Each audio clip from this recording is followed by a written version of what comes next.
Fica à vontade. Muito bem, hoje nós vamos falar de Efésios capítulo 3, que vai começar com um parêntese até o versículo 13, onde ele vai falar do mistério. No capítulo anterior, nós tivemos em Efésios 2, ele terminou com a edificação do templo santo para o Senhor. E eu já tinha esquecido de ligar o meu gravador aqui.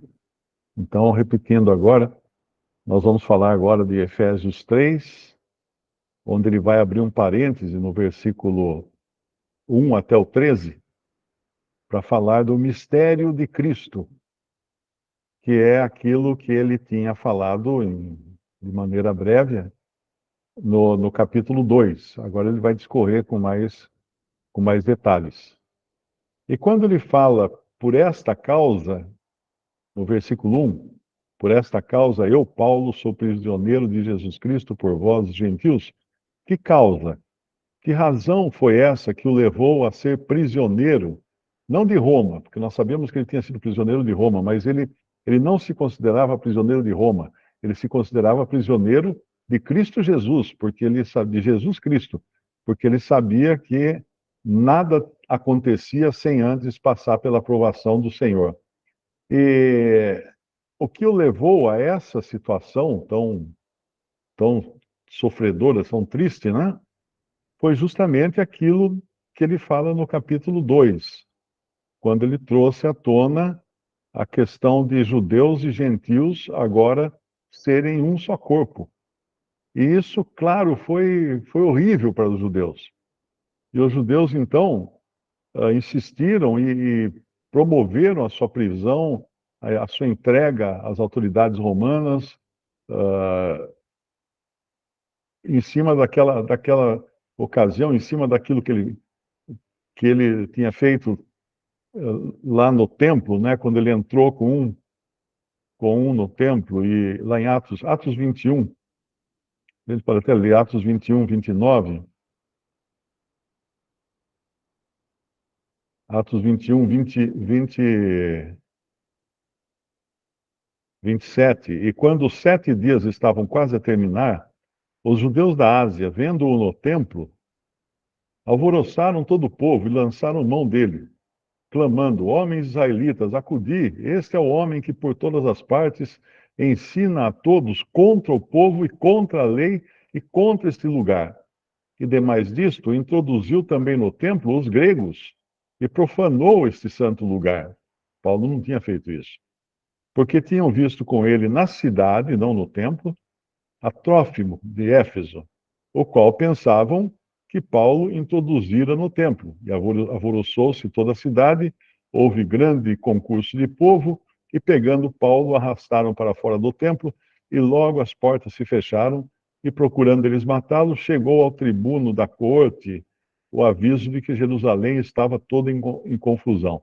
Então é aí que entra em cena os soldados romanos, que e os judeus vão acabar usando dessa ocasião para acusar Paulo de estar causando sedição, está causando tumulto, está causando desordem na cidade.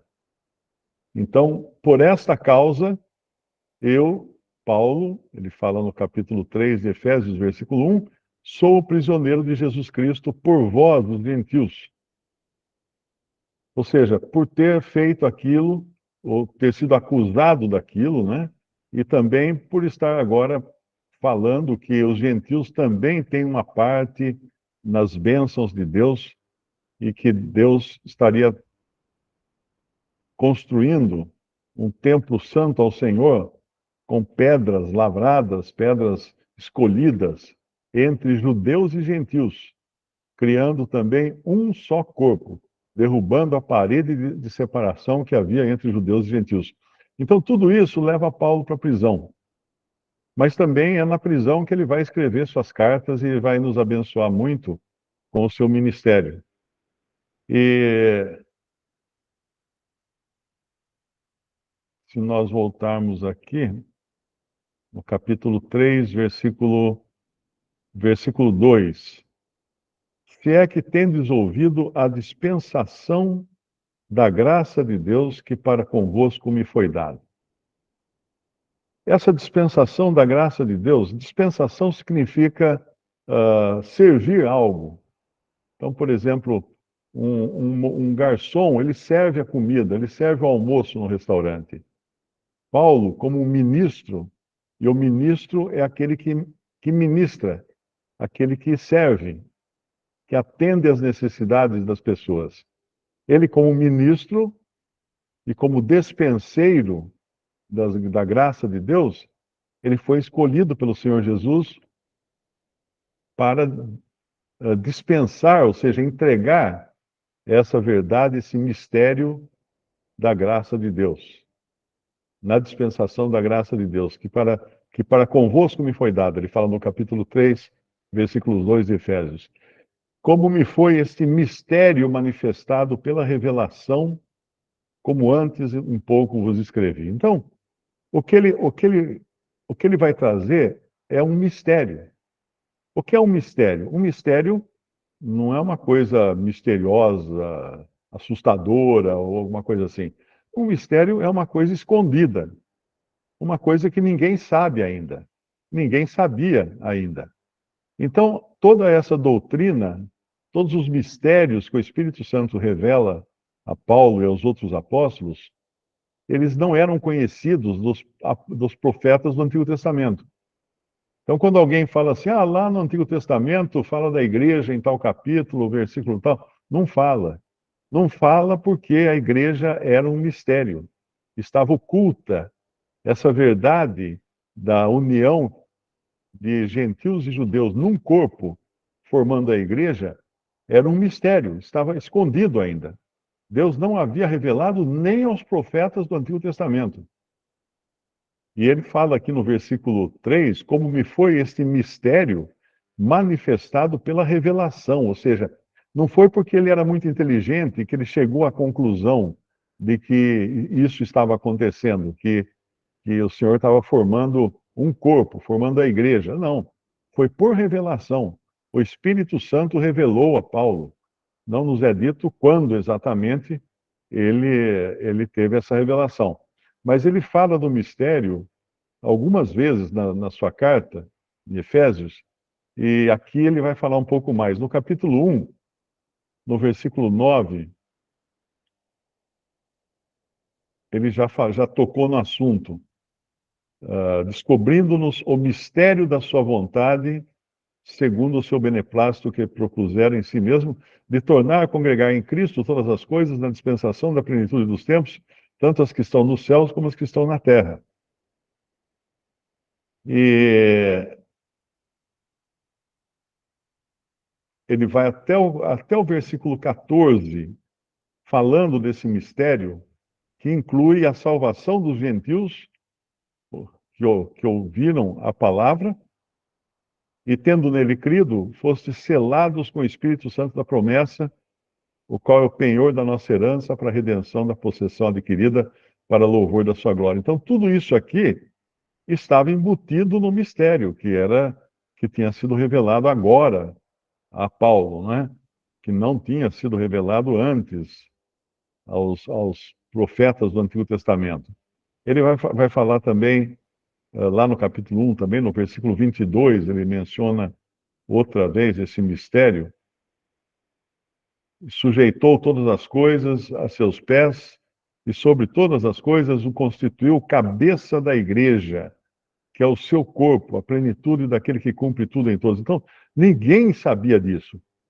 E ninguém, mesmo os cristãos da época, não sabiam dessa verdade do corpo de Cristo, porque era um mistério que estava sendo revelado agora, excepcionalmente, a Paulo. Então ninguém saberia disso. E no capítulo 2 também, ele chega a tocar nesse assunto quando ele fala nos versículos 11 até o 22, do capítulo 2, ele fala, portanto, lembrai-vos de que noutro tempo erais gentios na carne e chamados incircuncisão, pelos que na carne se chamam circuncisão, feita pela mão dos homens. Naquele tempo estáveis sem Cristo, separados da comunidade de Israel, estranhos às alianças da promessa, não tendo esperança, sem Deus no mundo. E, no entanto, eles seriam agora abençoados, sendo incluídos nesse mesmo corpo, e que o Senhor iria fazer, como fala no versículo 4, porque Ele é a nossa paz, capítulo 2, versículo 14, aliás. Ele é a nossa paz, o qual de ambos os povos fez um, e derrubando a parede de separação que estava no meio, na sua carne desfez a inimizade, isto é, a lei dos mandamentos, que consistia em ordenanças para criar em si mesmo dos dois um novo homem, fazendo a paz. E pela cruz reconciliar ambos com Deus em um corpo, matando com ela as inimizades. Então, tudo isso era completamente novo, era novidade. Uma novidade que, infelizmente, muitos cristãos de hoje não conhecem. Não conhecem. Ele vai falar no versículo 4. Por isso, quando no versículo 3 ele falou, né, como me foi esse mistério manifestado pela revelação, como antes um pouco eu vos escrevi. Quando? No capítulo 1 e capítulo 2, ele escreveu um pouco sobre o assunto. Por isso, versículo 4, quando ledes, podeis perceber a minha compreensão do mistério de Cristo. Do mistério de Cristo. E agora vem no versículo 5, ele vai falar uma coisa muito importante. O qual mistério, noutros séculos não foi manifestado aos filhos dos homens, como agora tem sido revelado pelo Espírito aos seus santos apóstolos e profetas. Que profetas? Profetas da igreja. Que apóstolos? Apóstolos da igreja. Não são profetas do Antigo Testamento porque eles não sabiam de nada disso. Você pode ler o Antigo Testamento e você pode, às vezes, até aproveitar com sombras e figuras que representam, né, exemplificam o que seria a igreja. Mas quem escreveu aquilo não entendeu o que escreveu, porque não tinha sido revelado. Então você vê, por exemplo, você pega em Gênesis, você vê Adão e Eva, é uma figura da igreja. Adão representando Cristo, que, que assume o lugar de queda, né, junto por amor de Eva, que é a sua esposa. Isso era uma bela figura também da igreja, de Cristo e a sua noiva, e a sua esposa depois, que é a igreja. Mas o máximo que dá para você ver são figuras, são sombras. O fato não é revelado no Antigo Testamento. Isso é importante lembrar, porque a maioria da cristandade acha que Israel é uma igreja 2.0. Não é, não é. Porque é muito claro aqui, noutros séculos não foi manifestado aos filhos dos homens. O que não foi manifestado? Esse mistério. E que gentios e judeus agora são um corpo em Cristo, e esse um corpo é o corpo de Cristo, que é a igreja.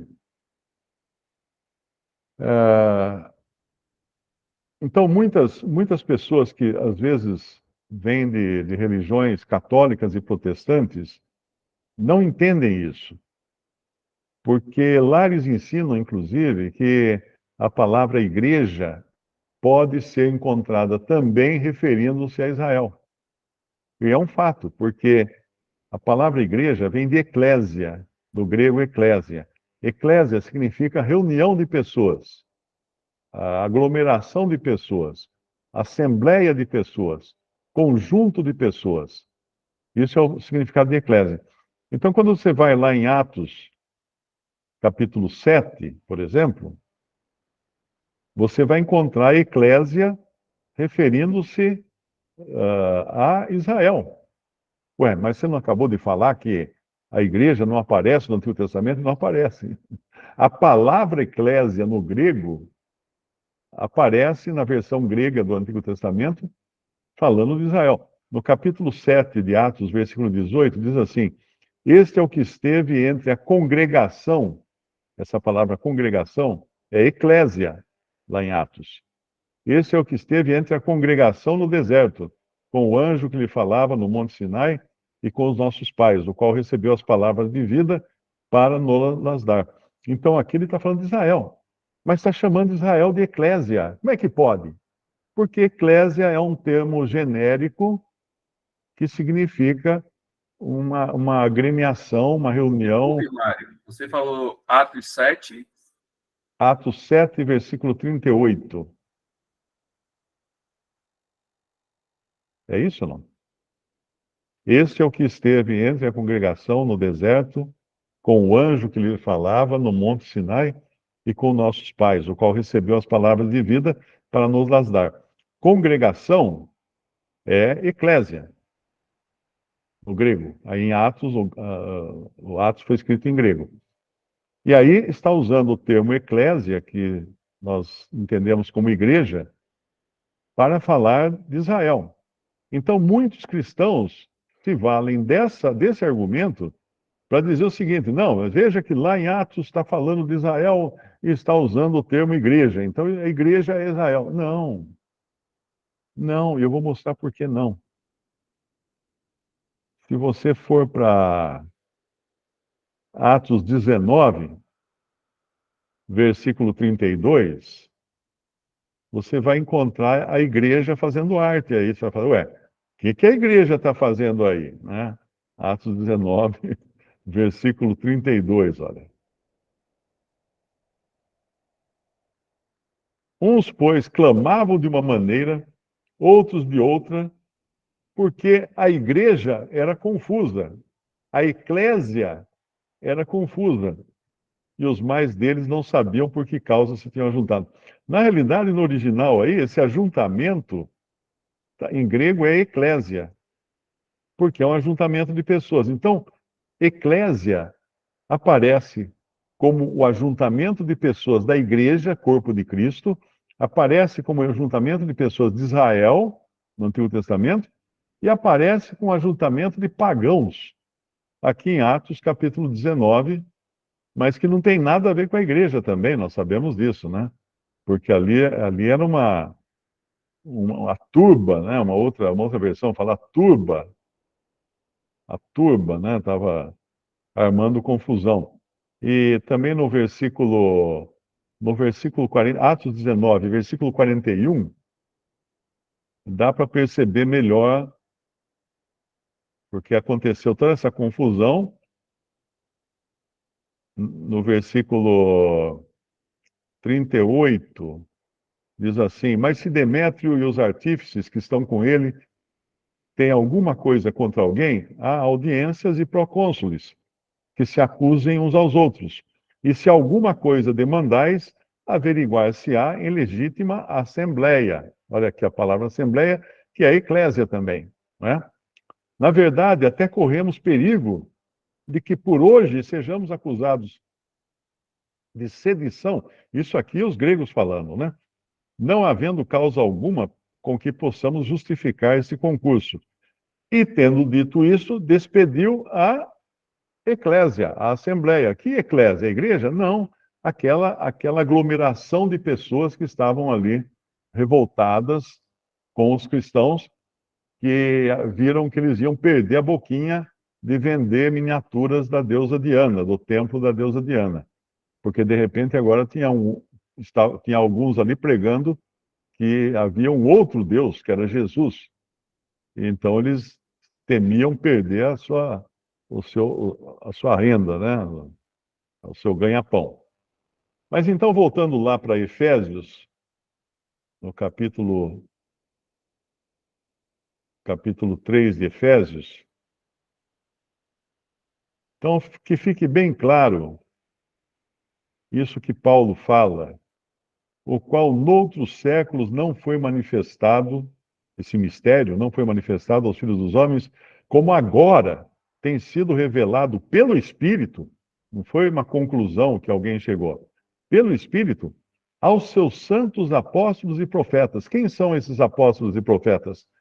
Os apóstolos e profetas da igreja, aqueles que Efésios 4 vai falar que Cristo subindo ao alto, depois de ressuscitar, deu uns para apóstolos, e outros para profetas, e outros para evangelistas, e outros para doutores, para pastores, e outros para doutores.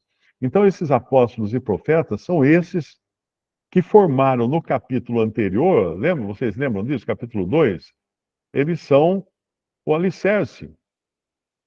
No capítulo 2, versículo 19, assim que já não sois estrangeiros nem forasteiros, mas concidadãos dos santos e da família de Deus, edificados sobre o fundamento dos apóstolos e dos profetas. Que apóstolos e profetas? Da igreja, os dons dados à igreja, de apóstolos e profetas.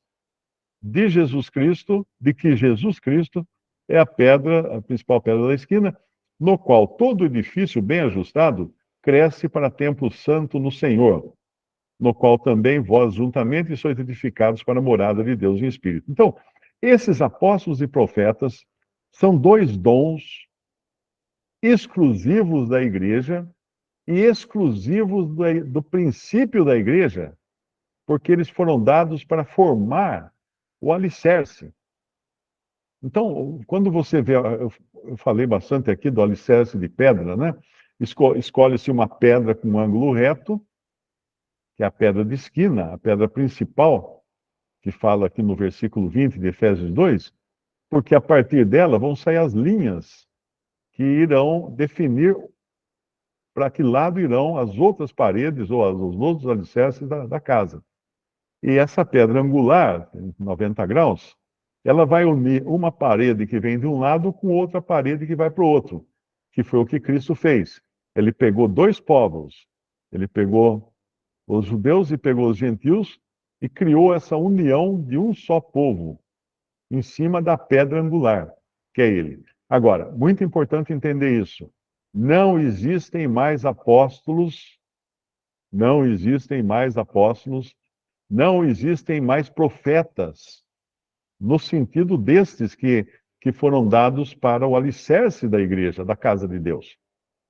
Porque quando a gente faz uma construção e usa um alicerce de pedra, depois você não usa pedras de alicerce, que geralmente são pedras grandes, para colocar nas paredes. Porque elas não são adequadas para as paredes, elas são boas para segurar a estrutura toda. Então, se você encontrar alguém por aí que se declarar apóstolo, bom, a menos que ele tenha 2.000 anos de idade, se ele realmente falar que é apóstolo, se pergunta qual o suplemento de vitaminas que ele toma, porque deve ser coisa maravilhosa, né? Vai viver assim, né? 2.000 anos, porque realmente não tem mais apóstolos. E profetas, no sentido desses que receberam a revelação para a formação da igreja, também não tem. Tem o profeta hoje, no sentido de quem profere a palavra de Deus. Por isso que na reunião da Assembleia, quando reunidos, a ordem é: falem 2 ou 3 profetas e os outros julguem. Quem são esses profetas? Os que falam, os que trazem o ministério, os que trazem a palavra. Mas eles não estão revelando coisas inéditas. Eles estão simplesmente apresentando aquilo que já foi revelado na palavra de Deus que nós temos hoje, que é a Bíblia. Ok? Então, para onde eu vou agora? Capítulo 3 de Efésios. Capítulo 3 de Efésios, o qual nossos séculos não foi manifestado aos filhos dos homens, como agora tem sido revelado pelo Espírito aos seus santos apóstolos e profetas. Então, se alguém disser que a igreja existia no Antigo Testamento, é bobagem. E infelizmente, é o que dirão os católicos, a quase totalidade deles, e uma grande parte dos protestantes, que acreditam que o tempo de Israel já foi e agora é a igreja que tomou lugar de Israel. Não tomou lugar nenhum. A igreja não é sucessora de Israel, a igreja é algo novo, como eu já falei, 2 povos unidos agora num terceiro povo. Tinha dos judeus, tinha gentios e agora tem igreja de Deus. Eu já ouvi o argumento de que a igreja é o Israel de Deus, porque tem uma passagem que realmente fala Paulo fala do Israel de Deus. Vamos lá.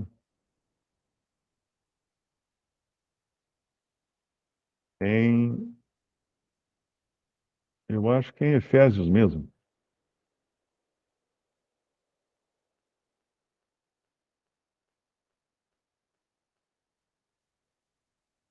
É Efésios capítulo, é Gálatas, Gálatas. Gálatas capítulo 6, versículo 16. Ele fala assim: "E a todos quantos andarem conforme esta regra, paz e misericórdia sobre eles e sobre o Israel de Deus."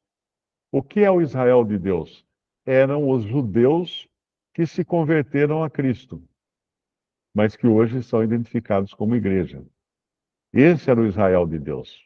Os gentios não eram de Deus. Ele não podia falar os pagãos de Deus, ele não podia falar isso. Mas ele podia falar o Israel de Deus, porque era o povo de Deus do Antigo Testamento, que agora, em Gálatas, estava convertido a Cristo e agora era igreja. Muito bem. Voltamos lá para Efésios 3, no versículo 6, a saber, a saber o quê? O que é esse mistério? Que os gentios são co-herdeiros e de um mesmo corpo e participantes da promessa em Cristo pelo Evangelho. Então, essa era a grande novidade, essa era a total novidade que agora eles estavam recebendo. Primeiro, que eles eram co-herdeiros, os gentios. Isso antes eles não tinham. Eles agora são herdeiros de Deus, co-herdeiros juntamente com Jesus Cristo, com todos os redimidos.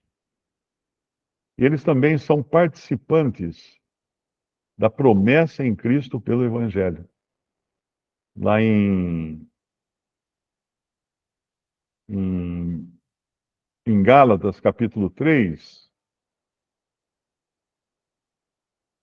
versículo 14, ele diz assim: para que a bênção de Abraão chegasse aos gentios por Jesus Cristo, e para que, pela fé, nós recebamos a promessa do Espírito. Então, aquilo que antes era exclusivo dos judeus, agora é estendido aos gentios, que fazem parte do corpo de Cristo, desse novo homem, desse novo grupo de pessoas que é a igreja. E no versículo 7, é bom entender primeiro a diferença, existem diferenças gritantes entre Israel e a igreja. A, a Israel nunca foi prometido o céu. Você pode ler o Antigo Testamento, nenhum judeu tinha esperança de morar no céu. Não. Toda a promessa era deles serem cabeça das nações, deles serem líderes na terra, e deles ocuparem a terra e serem felizes e prósperos na terra, no reino do Messias, na terra. E também no Antigo Testamento havia promessas de que os gentios seriam abençoados através de Israel. Não é? Em Isaías 60 fala: e os gentios caminharão à tua luz, e os reis ao resplendor que te nasceu. Então, as mesmas promessas de Deus que haviam sido prometidas a Israel no Antigo Testamento, elas eram extensivas aos gentios, que se agregariam aos israelitas, mas não como igreja ainda. Lá não, a promessa, porque essa promessa ainda vai se cumprir também no milênio. Então pensa assim, não existia igreja, mas já existiam promessas de que os gentios seriam abençoados juntamente com Israel. Não como igreja, não como parte do corpo de Cristo, mas isso num evento posterior, quando Cristo vier reinar. E ele vai efetivamente abençoar também as nações gentias que se sujeitaram a ele. Porque veja que no milênio existirão nações. Não é o céu, não tem nações no céu. Não tem países no céu. No milênio existirão nações. Vão ter israelitas, vão existir árabes, vão ter egípcios, vão ter assírios, vão ter chineses. No milênio, no reino milenial de Cristo na Terra. Mas no céu não tem nada disso. Percebe? A diferença é muito grande. É muito grande. Para os israelitas, as promessas eram sempre de bênçãos terrenas. Era sempre de prosperidade, de muito gado, de muitos filhos, de muita saúde. Para a igreja, as promessas são espirituais. Somos abençoados com toda sorte de bênçãos espirituais nos lugares celestiais em Cristo, como nós já lemos lá em Efésios capítulo 1. Israel foi chamado por Deus para ser o povo escolhido de Deus na terra. A igreja tem um chamado e tem uma vocação que é celestial para ser a esposa de Cristo. Para ser a esposa de Cristo. Isso você vai encontrar lendo lá Apocalipse 21, quando é revelado, então, as bodas do Cordeiro, né? Israel vai ser abençoado debaixo da direção ou do governo de Cristo durante o milênio, na Terra, na Terra. E a igreja não vai viver sob o reinado de Cristo, vamos dizer assim, porque ela é a esposa, ela é a rainha. Mas ela estará junto para reinar com Cristo sobre, não só a terra, sobre todo o universo. Então, tenta visualizar agora. Israel, a sua bênção limitada ao planeta Terra durante o reino mileniar de Cristo. A igreja, sendo a esposa do Cordeiro, todo o universo. É muita coisa, né? É muita coisa. É, isso nós já lemos lá no capítulo 1 de Efésios, versículo 22, quando ele disse assim: E sujeitou todas as coisas a seus pés, e sobre todas as coisas o constituiu como cabeça da igreja, que é o seu corpo, a plenitude daquele que cumpre tudo em todos. Não é pequena coisa aquilo que a posição que o cristão tem agora, fazendo parte do corpo de Cristo, que é a igreja. A igreja foi formada em Atos 2, ela não existia antes. Você vê até um detalhe interessante, porque no Antigo Testamento tem uma passagem que fala: sorte se lança no regaço. Porque no Antigo Testamento, os judeus, quando eles tinham que tomar uma decisão, eles usavam sortes. Eles usavam sorteio para decidir as coisas, porque eles não tinham o Espírito Santo. Então, no capítulo 1 de Atos, quando você vê a escolha do 12º apóstolo para substituir aquele que morreu, que era Judas, né? Ali ainda, eles estavam ainda judeus. Eles não eram ainda igreja, porque só no capítulo 2 de Atos que a igreja se formaria. Então, quando eles têm que decidir se eles vão escolher um ou outro, esqueci o nome dos dois agora, acho que é Matias, né? Tem dois ali. Vamos lá para não falar bobagem. No versículo Atos capítulo 1, versículo 20, porque no livro dos Salmos está escrito: fique deserta a sua habitação e não haja quem nela habite. Tome outro o seu bispado. Falando de Judas aqui, né? É necessário, pois, que dos homens que conviveram conosco todo o tempo em que o Senhor Jesus entrou e saiu dentre nós, começando desde o batismo de João até o dia em que de entre nós foi recebido em cima, um deles se faça conosco testemunha da sua ressurreição. Então, para ser um apóstolo, precisava ter testemunhado da ressurreição de Cristo.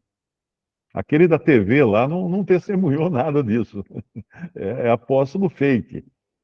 Aquele que fala que é apóstolo e prega no canal de televisão, é apóstolo fake. É um impóstolo, impostor de apóstolo. Né? Então, começando desde o batismo de João até o dia em que entre nós foi recebido em cima, um deles se faça conosco, testemunha da sua ressurreição. E apresentaram dois, José, chamado Barsabás, que tinha por sobrenome o Justo, e Matias. E orando disseram, Tu, Senhor, conhecedor dos corações de todos, mostra qual desses dois tem escolhido, para que tome parte nesse ministério e apostolado de que Judas se desviou para ir para o seu próprio lugar. E lançando-lhe sortes, ou seja, tirando no palitinho, sei lá como é que eles fizeram, né? Lançando-lhe sortes, caiu a sorte sobre Matias. E por voto comum foi contado com os 11 apóstolos. Então eles ainda usaram aqui, nesse episódio, de fazer um sorteio para saber qual era a vontade do Senhor. Você não encontra nenhuma outra vez eles fazendo sorteio para tomar decisões. Eles vão orar, depois, tendo já o Espírito Santo, eles simplesmente oravam e o Espírito Santo dirigia para que lado eles deviam ir. Percebe? Então, isso, você já percebe muitas coisas que tinha mudado, que havia algo completamente novo na maneira como Deus iria se relacionar agora com a igreja, com o seu povo, que é a igreja. Voltando lá, então, em Efésios capítulo 3.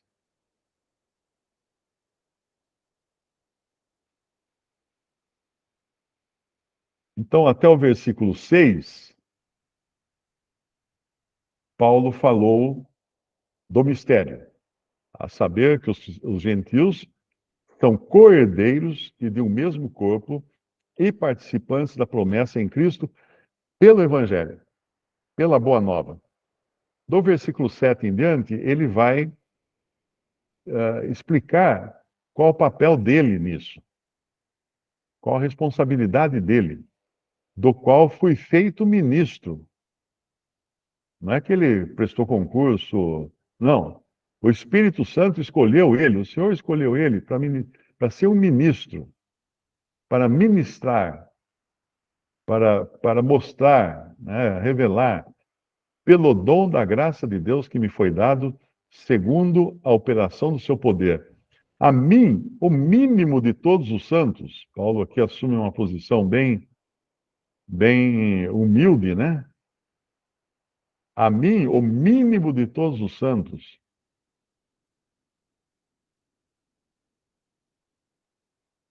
me foi dada esta graça de anunciar entre os gentios, por meio do evangelho, as riquezas incompreensíveis de Cristo. E ele fala numa outra passagem que ele não tinha nem o direito de ser chamado apóstolo, porque ele tinha perseguido os cristãos. Ele tinha perseguido a igreja de Deus. Então, por isso que ele se coloca aqui como o mínimo de todos os santos. Em outra passagem, ele se refere a si mesmo como um abortivo, ou seja, aquele que nasceu fora da hora. E no versículo 9, e demonstrar a todos qual seja a dispensação do mistério que desde os séculos esteve oculto em Deus. Então, se alguém pregar aí que a igreja já existia antes do Antigo Testamento, mostra esse versículo aqui. Desde os séculos esteve oculto em Deus. Era impossível qualquer um dos autores do Antigo Testamento ter falado da igreja. Eles não enxergaram isso, não foi revelado a eles. Então, desde os séculos esteve oculto em Deus que tudo criou por meio de Jesus Cristo, para que agora, naquele momento ali, pela igreja, a multiforme sabedoria de Deus seja conhecida dos principados e potestades nos céus. Então, nem Satanás e seus anjos, nem os demônios sabiam qualquer coisa sobre a igreja. Porque agora, pela igreja, é que a multiforme sabedoria de Deus vai ser conhecida dos principados e potestades dos céus. Quem são? Os anjos, todos os seres espirituais. Por isso que em outra passagem lá em Pedro fala que eles atentam bem escutar dessas verdades. E a multiforme sabedoria de Deus é porque é uma sabedoria de muitas formas. E Deus revela isso pela igreja. Então pense assim, os anjos estão de olho na igreja, porque através da igreja eles conhecem melhor quem é Deus. Ué, mas eles não estão no céu, na presença? Estão. Mas tinham coisas que eles não tinham, não sabiam ainda. Nós tivemos o privilégio de receber através da revelação dada aos apóstolos. Tem uma, tem uma passagem,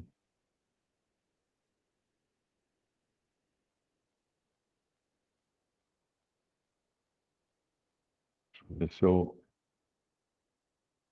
1 Pedro, capítulo 1, versículo 9.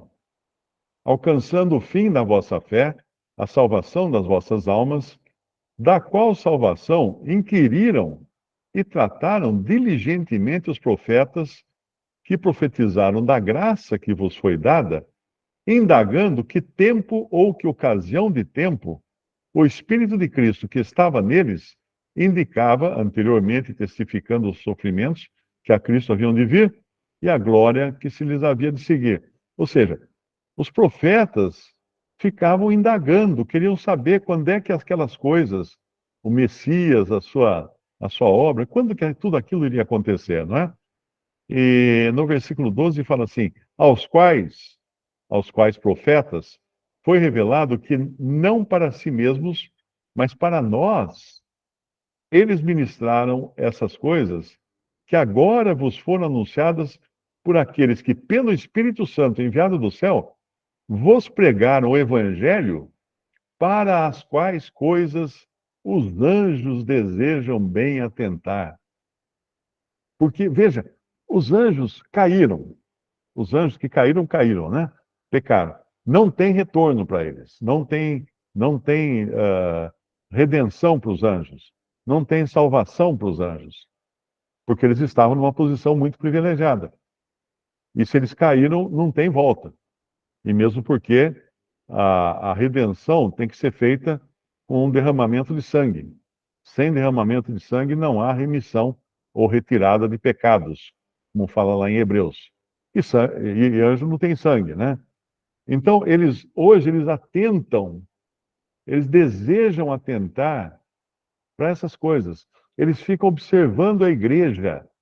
Através da igreja, os anjos aprendem a multiforme sabedoria de Deus, como nós lemos lá em Efésios capítulo 3, versículo 10, para que agora, pela igreja, a multiforme sabedoria de Deus seja conhecida dos principados e potestades nos céus. Olha que coisa maravilhosa. Que privilégio nós temos como cristãos e de vivermos nessa época também. Às vezes alguém fala assim: ah, eu queria tanto viver nos tempos de Jesus, para poder vê-lo andar lá pela Galileia, Jerusalém, curando pessoas, fazendo milagres e tal. Eu respondo: eu não queria. Eu não queria viver naquela época. De jeito nenhum. Porque ele estava ali como um cordeiro fraco e oprimido, não é? Como no Salmo, como em Isaías 53 fala, ele ainda não estava. E hoje, quando nós o conhecemos, nós vemos Jesus coroado de glória. Não vemos mais aquele homem fraco, todo ensanguentado, todo batido. Tanto é que eu não vejo esses filmes. Fizeram um filme aí um tempo atrás do Mel Gibson, a, a, a crucificação de Cristo, alguma coisa assim, um nome assim, né? Eu nem vi, eu não quis ver. Eu não quis ver porque não é isso. A ocupação do crente não é com aquele homem fraco, ensanguentado, todo arrebentado, pregado na cruz, porque isso ele passou já e hoje ele está glorificado, ressuscitou, está glorificado e vai voltar. E vai voltar. Eu não estou esperando olhar para o céu e ver descendo um homem ensanguentado para me levar embora. Não, de jeito nenhum. de jeito nenhum. Ele virá buscar os seus como um homem ressuscitado, mas glorificado. E depois ele irá julgar o mundo como filho do homem, com aquela aparência terrível que assombrou o apóstolo João quando ele o viu no primeiro capítulo de Apocalipse, né? Que o Senhor aparece para ele com cabelo branco, um cinto de ouro cingindo seus lombos, seus pés como de chamas de fogo. E João, quando viu, ele fala: quando vi, né, temi com grande espanto, me espantei com grande espanto. Por quê? Porque aquele não era o Jesus que ele reclinava sobre o seio dele na mesa, lá junto com os outros discípulos. Ali era o Jesus vindo como juiz, como filho do homem, para julgar a humanidade e para julgar o mundo. Então, quando nós pensamos no privilégio de termos sido tirados desse juízo, termos sido colocados como parte do corpo de Cristo agora, como parte da noiva de Cristo, como membros do corpo de Cristo, poxa, que privilégio elevadíssimo. Aí você vê alguns lá que dizem ser cristãos querendo voltar para o judaísmo, querendo fazer cerimônias judaicas, põe fantasia de judeu, põe aquele chapeuzinho, põe aquele pano nas costas, tudo, põe candelabros, decora, faz decoração. Que isso? Que isso? Querer voltar para aquilo? Aquilo eram sombras. Eram sombras. Basta ler a carta aos Hebreus e ver quantas vezes houver a palavra melhor ou melhores aparece lá. Porque é disso que ele está falando ali. Das coisas melhores. Melhores do que o quê? Melhores do que tudo que havia no judaísmo. Que eram as coisas agora que foram reveladas no cristianismo.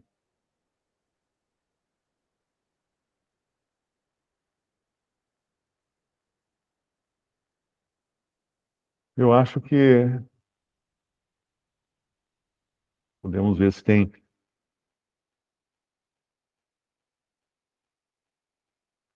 perguntas, né?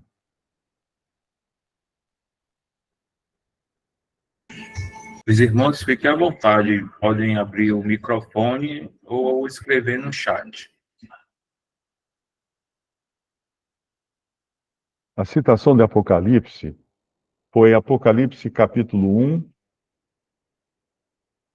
é quando João toma um susto, né? Apocalipse capítulo 1, versículo 9. É, versículo 12. E virei-me para ver quem falava comigo, que era o próprio Senhor, né, que estava falando com ele.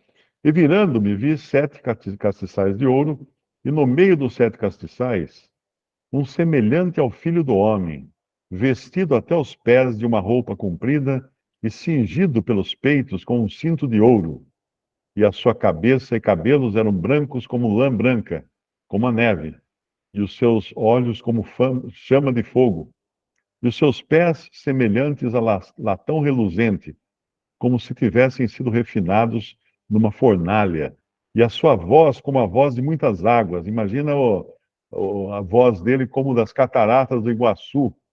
Isso até treme no peito, assim, quando você chega lá perto, né? E tão poderosa o som, tão poderoso que é o som. E ele tinha na sua destra 7 estrelas, Apocalipse 1,16, e da sua boca saiu uma espada aguda de 2 fios, e o seu rosto era como o sol, quando na sua força resplandece. E eu, quando vi, caí a seus pés como morto. E ele pôs sobre mim a sua destra, dizendo-me: não temas, eu sou o primeiro e o último, e o que vivo e fui morto, mas eis que aqui estou vivo, para todo sempre. Amém. E tenho as chaves da morte e do Hades, que é a tradução mais correta aqui. Então repare que João se assustou, porque ele viu um Jesus numa configuração que ele não conhecia, como filho do homem, como juiz. Então, é com esse Jesus que nós nos ocupamos hoje, mas não na sua no seu caráter de juiz, não é? Porque nós que cremos em Cristo já passamos da morte para a vida, já não seremos julgados de maneira alguma.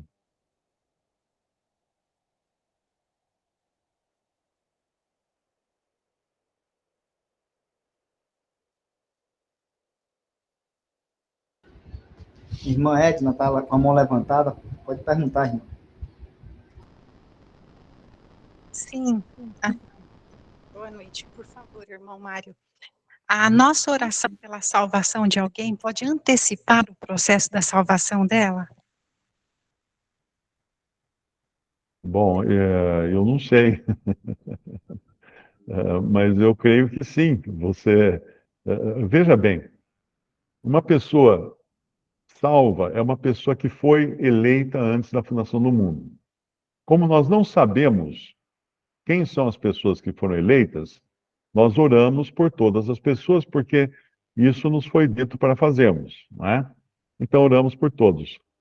Mas é evidente que o Senhor se agrada de escutar nossas orações, nossas intercessões, e pode ser que Ele acelere o processo, né? Coloque a pasta na frente da outra, né? Porque a gente já viu isso acontecer algumas vezes no Antigo Testamento, de uma oração ter um efeito até numa guerra, em algum acontecimento, né? Porque senão não faria sentido nós orarmos também, né? Por que vou orar então se nada vai mudar, não é? Mas Moisés, por exemplo, Moisés, quando o Senhor, cogitou em destruir aquele povo, isso está, eu acho que em Deuteronômio, vamos ver se eu consigo achar. Moisés intercedeu. Bom, basta a passagem de Abraão. Abraão, quando ele intercede pelos habitantes de Sodoma, em Gênesis capítulo 18, quando o Senhor avisa Abraão que vai destruir Sodoma, no versículo 23, chegou-se Abraão dizendo: Destruirás também o justo com o ímpio? Se porventura houver 50 justos na cidade, destruirás também, e não pouparás o lugar por causa dos 50 justos que estão dentro dela? Longe de ti que faças tal coisa, que mates o justo com o ímpio, que o justo seja como o ímpio, longe de ti. Não faria justiça o juiz de toda a terra? Então disse o Senhor: Se eu em Sodoma achar 50 justos dentro da cidade, pouparei a todo o lugar, a cidade inteira, por amor deles. E respondeu Abraão, dizendo: Eis que agora me atrevi a falar ao Senhor, ainda que sou pó e cinza. Se porventura de 50 justos faltarem 5, destruirás por aqueles 5 toda a cidade? E disse: Não a destruirei, se eu achar ali 45. E continuou ainda a falar e disse: Se porventura se acharem ali 40, e disse: Não o farei por amor dos 40. Disse mais: Ora, não se ire o Senhor, se eu ainda falar, se porventura se acharem ali 30, e disse: Não o farei se achar ali 30. E disse: Eis que agora me atrevi a falar ao Senhor, se porventura se acharem ali 20, e disse: Não a destruirei, não destruirei a cidade por amor dos 20. Disse mais: Ora, não se ire o Senhor, que ainda só mais esta vez eu falo. Se porventura se acharem ali 10, e disse: Não a destruirei por amor dos 10. E retirou-se o Senhor quando acabou de falar a Abraão, e Abraão tornou-se ao seu lugar. Eu gosto de pensar que se Abraão tivesse insistido, Sodoma não teria sido destruída. Veja que ele vai descendo, descendo, descendo. Por amor de, se tivesse 10 justos, o Senhor não destruiria por amor dos 10. Então, Deus sim se agrada da intercessão dos seus santos. Mas a passagem que eu ia ler era outra. É,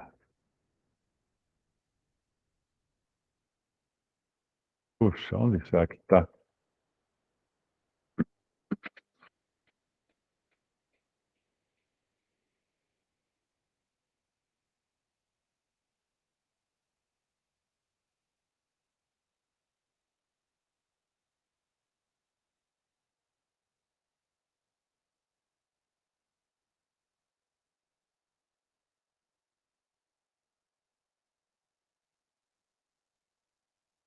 É Moisés.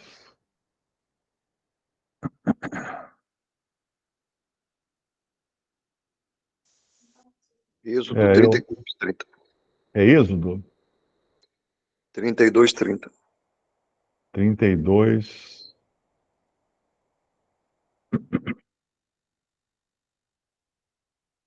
Isso, exatamente. Êxodo 32, 30. E aconteceu que no dia seguinte Moisés disse ao povo: Vós cometestes grande pecado.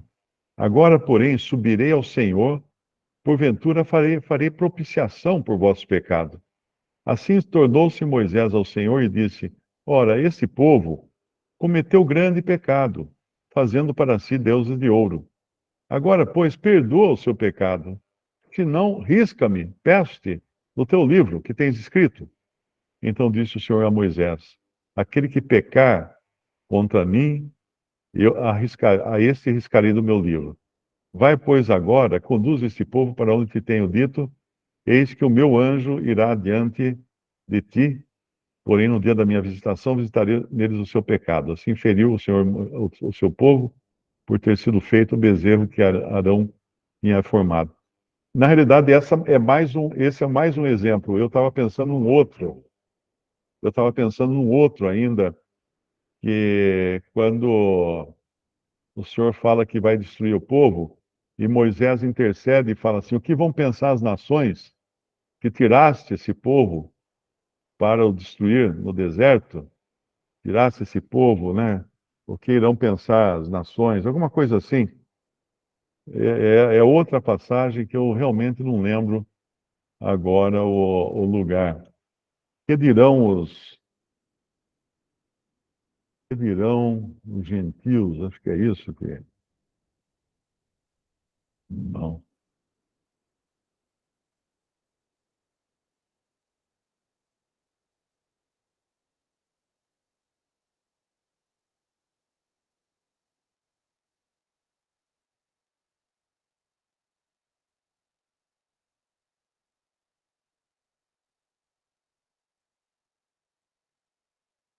Ah, é Êxodo 32. É esse que nós lemos? É esse que nós lemos.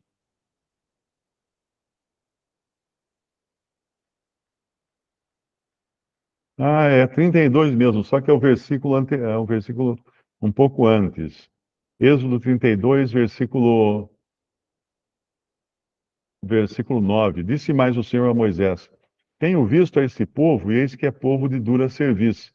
Agora, pois, deixa-me para que o meu furor se acenda contra ele e o consuma. E eu farei de ti uma grande nação. Veja que aqui Moisés podia falar assim: opa! Então, deixa que esse povo rebelde morra. Eu quero ser essa grande nação. Não, mas não. Veja o coração dele, né, como era. Moisés, porém, suplicou ao Senhor, Êxodo 32, 11, ao Senhor seu Deus e disse: Ó Senhor, por que se acende o teu furor contra o teu povo, que tiraste da terra do Egito com grande força e com forte mão?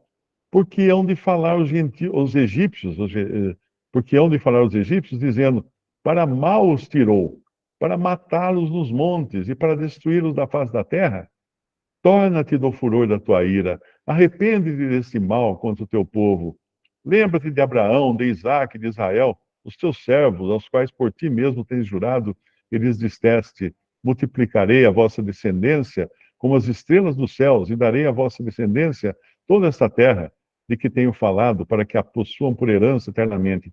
Então o Senhor arrependeu-se do mal que dissera que havia de fazer o seu povo. Percebe? Então, sim, uma oração tem poder, porque o Senhor se se comove com uma oração, com uma intercessão, então continue orando por aquela pessoa que você gostaria que ela fosse salva, porque agora não espere ver o resultado, hein? Muitas mães que oraram a vida inteira pela salvação de um filho não viram o resultado, porque o filho se converteu depois que elas partiram dessa vida.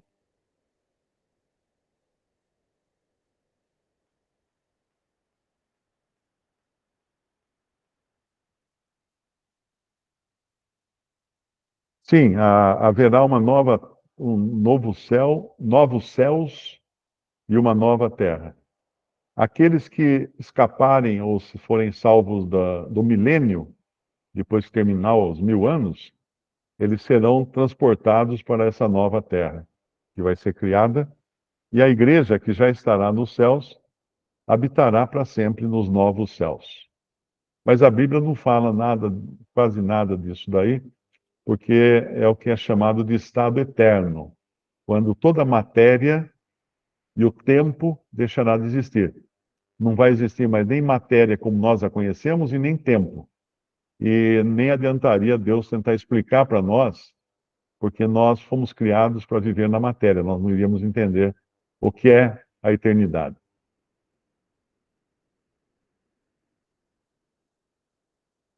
Alguém mencionou aqui o versículo, a oração de um justo pode muito em seus efeitos. Exatamente.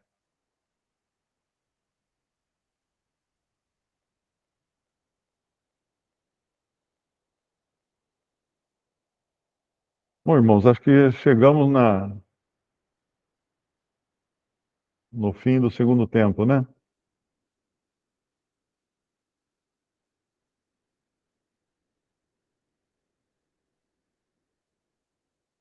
Eu creio que os que morrerem no milênio estarão perdidos, porque pensa assim, no milênio não são pessoas nascidas de novo, não são pessoas que têm vida, são pessoas naturais, nos seus corpos naturais.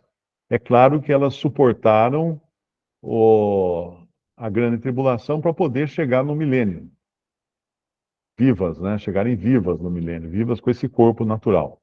Mas muita gente vai nascer durante os 1000 anos. Vai ter muita criança, vai ter muito jovem, vai ter uma população muito grande, que depois irá morrer porque pecaram durante o milênio, quem pecar será morto no mesmo dia que pecar, ou porque no final terão sido seduzidas por Satanás, que será solto para arrebanhar um grande exército para atacar Jerusalém. Então, esses todos que morrerão estarão perdidos também. Então, eu entendo que quem morrer durante o milênio são pessoas que não tiveram salvação.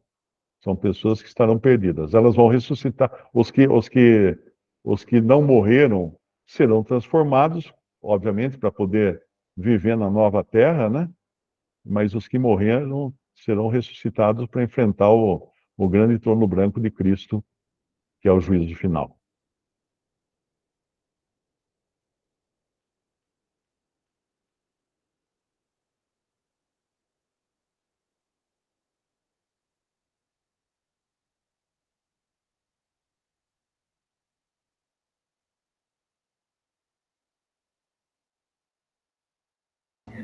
Ok, irmãos? A irmã Edna fez mais uma pergunta. Sim, essa terra vai ser destruída, Edna. É disso que fala 2 Pedro. Os céus e a terra que agora existem estão reservados para o fogo.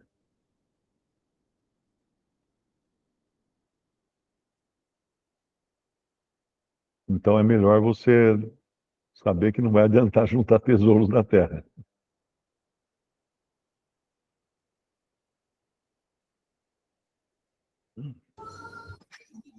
Pronto, Mário. Vamos deixar marcado então Efésios 3. Eu acho que Efésios 3,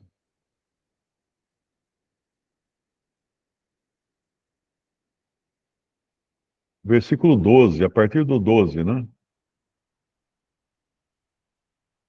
Ah, não, isso não, o 12 faz parte do assunto que veio antes, é versículo 13.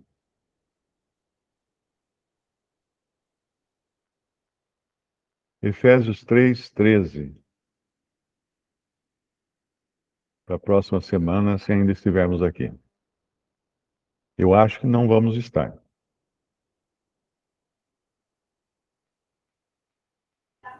Amém. Vou estar tirando a gravação. Em seguida, irmão Wesley, você pode estar agradecendo? Você falou para quem? Sim. Wesley, Ah, Wesley. eu vou estar tirando aqui a gravação. Um minutinho só.